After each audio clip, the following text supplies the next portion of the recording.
Check the paper stack for defects, such as wrinkled, torn, or bent pieces that might cause a pickup issue. Remove any paper from the input tray.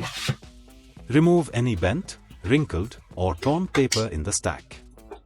Check for and remove any obstructions inside the paper tray. Notb fix paper jam problem need to be change pickup roller.